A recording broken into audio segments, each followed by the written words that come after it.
Let's talk about free markets from the rights perspective, according to John Locke. John Locke's theory of natural rights as it exists is about making sure that there's natural rights, that we should have absolute freedom to exchange all goods and services, that nobody has the right to control it or to put constraints on it. The government should not interfere with private property or private commerce, and how that exchange happens. Of course, when we have had systems of free exchange, it's not like it was in the traditional times where we had a communal relationship with people, where we knew that if we took advantage of someone, that would come back in return and hurt us. In an advanced society as we have now, the argument on the one extreme that there should be no government interference whatsoever doesn't take into account self-interest and the way that people engage in self-interest. On the other extreme, do we want to have full control of our exchanges? Of course, that doesn't work either. Nothing at the extremes ever really works, in my opinion. But John Locke's idea is simply that the natural rights and the natural markets should exist all on their own, that prices will set where prices are meant to be set based on supply and demand, that competitors will enter and leave the competitive marketplace based on the quality of the goods and services that they offer. There's no need to have government intervention in terms of setting up minimum standards and things like that. And I definitely struggle with that personally, but that's a legitimate way to point out these things. His theory has definitely been applied to economies, although it's not really a pure economic argument for free markets, but his theory has been applied to it to some extent. But he doesn't explicitly argue for free markets. He really explicitly argues for the right of exchange, the right of interpretations, the right of people to kind of give and take as they choose to without any interventions. Are property rights universal? No, because when we think about Japan and Asia and more communal countries, they don't believe in private property rights, whereas they believe that the community owns them, versus here in Western society, we are a strong proponent in private property and private ownership of things like intellectual property and things like that. So this notion of a universal private property is not true. It doesn't hold across different countries and in different perspectives. So some argue for a view of property as a bundle of rights. For example, labor combines with a book to become property, right? So labor creates something and then that becomes somebody's property. That's the way that would basically work. So I understand in some countries there is such a thing as private property rights, and in other countries there are not. And so for us to have a universal way of looking at all of it doesn't necessarily work. So what are the four major criticisms of Locke's theory? One, that individuals have the natural rights that Locke have claimed. And that's not always uniformly agreed upon. Again, as we looked at, different countries have different perspectives on what are natural rights. And so what would be a natural right in one context is not necessarily in the other. The assumption that negative rights take precedent over positive rights. And again, that doesn't always fly. And we want to be mindful of what we mean by the concept of the negative right. Negative rights conflict with positive rights. That a person's negative right to liberty may conflict with someone's positive right for food and medical care and housing and clean air. We see this take precedent when we were talking about vaccinations. And the COVID vaccinations, in that if everybody got the COVID vaccine, it would minimize and slow down the spread of COVID-19. And what we did find is that people who got the vaccines were less likely to have severe cases, but not in all circumstances. That there was still a continuum of people who got very extreme cases or none at all.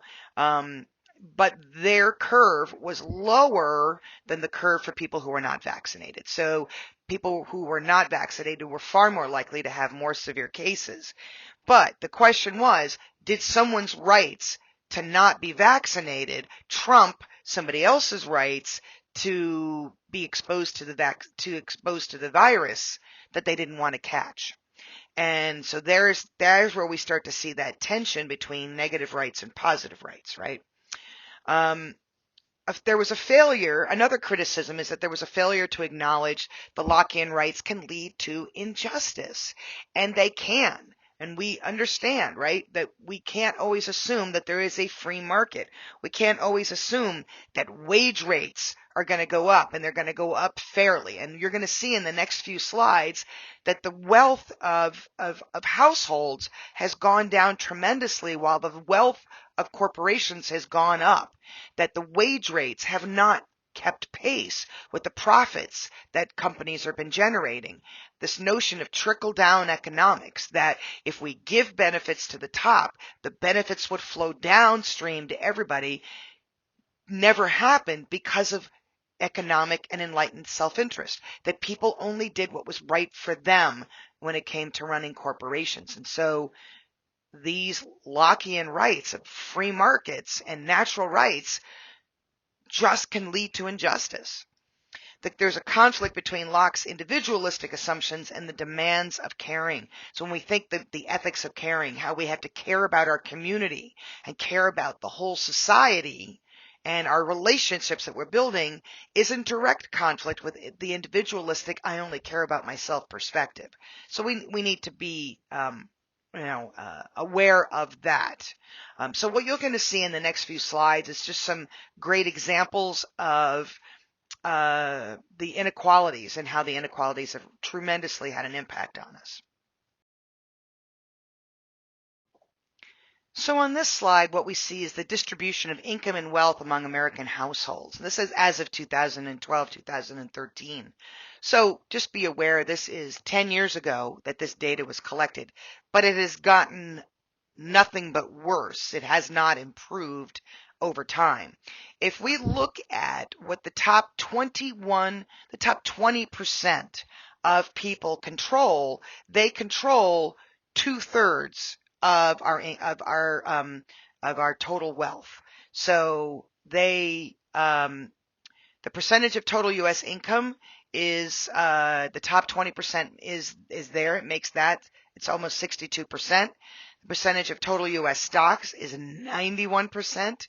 The average net worth is over $2 million. The percentage of total U.S. net worth, 88%.